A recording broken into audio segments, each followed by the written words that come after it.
Are you feeling buried in the day to day, tired of racing through tasks without seeing the point? In this episode of Be Unmessable With, we explore how to break out of survival mode and tap into the power of visionary thinking. Learn how to shift your mindset from reaction to creation so that every task becomes a building block for the life you actually want. Because your future is not a to do list. It's a vision waiting to be fulfilled. Tune in now. Hey there, welcome back to Be Unmessable With, the podcast. I'm your host, Josselyne Herman-Saccio. And let's face it, life can feel overwhelming at times. We get caught up in what there is to do, what life is throwing at us, deadlines, to-do lists, and it can feel like the future is getting smaller and smaller and smaller, and we're just dealing with what's immediately in front of us. But here's the deal. When you operate from a place of vision and creation, the future expands rather than shrinks. So today we are talking about how to shift from a reactive mindset when you're just getting through the day, getting through lifeness, I call it, to a creative one where every action is part of a greater purpose, part of a bigger game. So let's start with a question. Have you ever felt stuck or in the weeds of what you were dealing with in life? Maybe your day is packed back to back tasks, and you're so focused on what's next, you can't even see beyond the immediate demands that are just coming at you. When this happens, it's easy to lose sight of the bigger picture because the frame is filled with all the immediate tasks and demands that are, coming at us or pulling on us. So what we lose sight of is why we're even doing this in the first place. So this is where visionary thinking comes in. It's about stepping back and reconnecting with your long-term goals and the vision that has you have those goals in the first place. So it's not about ignoring the present. You can't ignore the present. It's here and you got to deal with it, right? But seeing it not as these things coming at you, but as part of a bigger game, a larger story, a story that you're the author of, not something that you're just kind of on the ride of. You're actually the pilot of that ride. So how do you shift into visionary thinking when you feel bogged down or stuck or kind of overwhelmed or burnt out? Here's the first step, okay? Ask yourself, what lens am I looking through right now? So when you're stuck in reaction mode, in that world of reaction, your lens is very narrowly focused on the immediate tasks, on the problems, on the what needs to be fixed or handled. Your internal dialogue might sound something like, I just need to get through this. If I could just get through this meeting, or if I could just get through this task, or if I could just get through this week or this month, or there's so much to do, I'm never going to catch up. That's what you could be saying to yourself, right?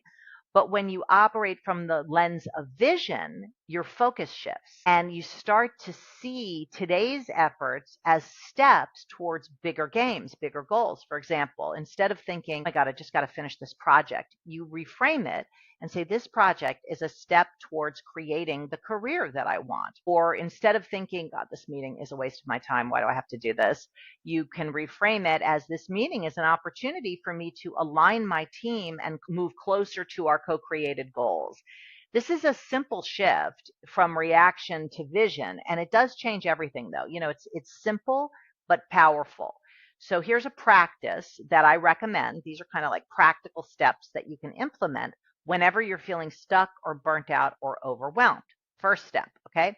Pause and notice your mindset or your lens. Take a moment and just reflect. Are you reacting to what's immediately in front of you? Or are you approaching it with a sense of purpose, a context that's bigger than survival, a context of your vision, of your why in life, right? Ask yourself, am I looking through the lens of my vision or my to-do list? That's the first step. Then the second step is just reconnect with your vision. No matter what your answer is to the first question, when you notice you're in reaction mode, you want to pause and remind yourself of what you're really doing it for. Like, what is the purpose? If you accomplish this thing, what will be available? Is it freedom? Is it self-expression? Is it impact? Get the context straight, because by default, we end up in a context of survival and getting through things. So that has a lot more muscle than the context of our vision. So we have to represence our vision because it doesn't just stay alive on its own. So it could be that you have a goal of, or let's say you have a vision of balance and or professional vision, like building a vehicle to contribute. So contribution could be your vision. And then you have whatever vehicle you're working on, whatever project or deliverables there are. But it's important to reconnect with the vision because that gives new life. It breathes magic into the tasks that you're doing that could fall into that world of survival or getting through lifeness.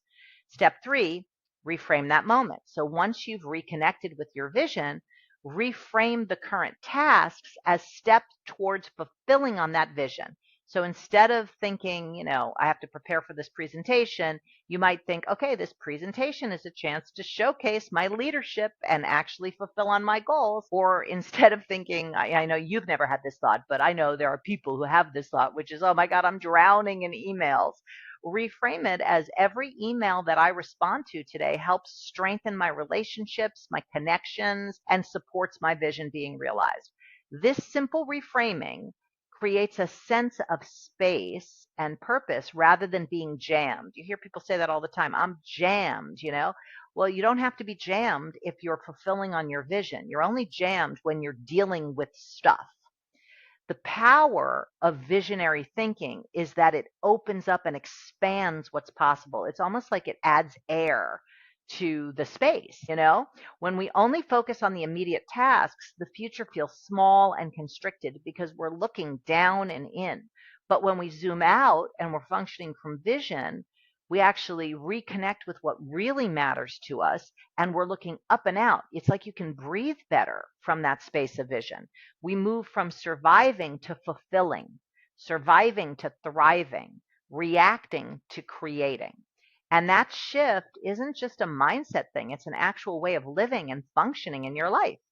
So my invitation to you this week is to take a moment each day and pause and reflect. Ask yourself, am I looking through the lens of my vision or my immediate to-do list? And then reframe one task, just one task or activity as part of your bigger game, the bigger vision. And notice how that small shift changes your energy, your focus, your sense of inspiration and aliveness. And as you do that, whatever you discover for yourself, I really want to hear from you. I respond to every email. So make sure you connect with me and let me know what you're discovering for yourself as you take on these practices. And if you want to have kind of like a cheat sheet and a way to develop yourself to be unmessable with, then download my free 5 daily practices to being unmessable with. It's a checklist. It's simple, and you can get the link below. And, by connecting with your vision, it can definitely breathe new life into what you're dealing with. But sometimes breathing new life isn't quite enough. So if you want to dig deeper into this whole world of action and sustainability, having your vision be sustained outside of your thoughts, watch the next video. I think it'll support you.